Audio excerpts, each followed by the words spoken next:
At 7 o'clock, we got Texas State, who went 4-8 last year, traveling to Baylor, who went 6-7. Baylor favored by 26 points on ESPN+. Lane Hatcher for Texas State. Hatcher, I hardly know her.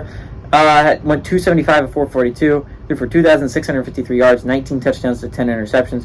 Lincoln Pear had 172 carries for 772 yards and 5 touchdowns, and Ashton Hawkins had 56 catches for 587 yards and 7 touchdowns.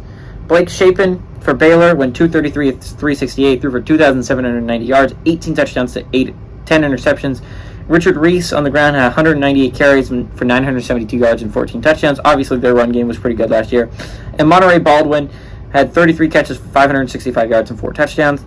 Baylor leads the series all-time 9-0, ranging from 1909 to 2022. Last 3 games have been 1 possession in the series, but Baylor's won every single one of them.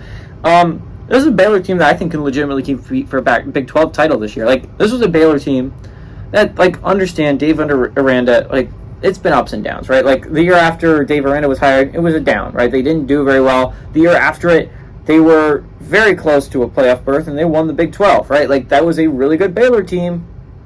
And then last year, they went 6-7. Like, so it's been an up and down journey under Dave Aranda. But this is a Baylor team that is consistently great on defense. This is a good Bears team. I'm really looking forward to seeing how it looks this year in a Big 12 that is wide the heck open.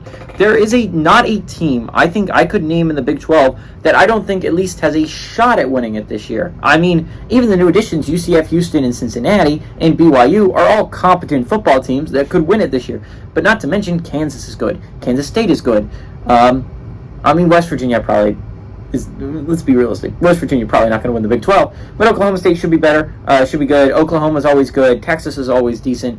TCU was a team that was just on the verge of a playoff berth. Texas Tech is an extremely underrated team this year.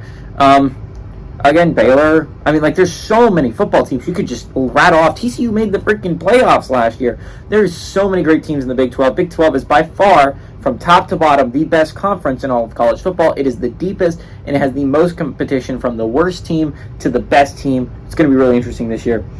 Obviously, I think Baylor's the better team here. I think Baylor's not only a really good football team, this is a good tune-up game because they're going to have to play a tough Utah game next week, and I think that's going to be one of the better games of the week. Give me Baylor to win. I expect them to win by a lot and cover the 26-point spread.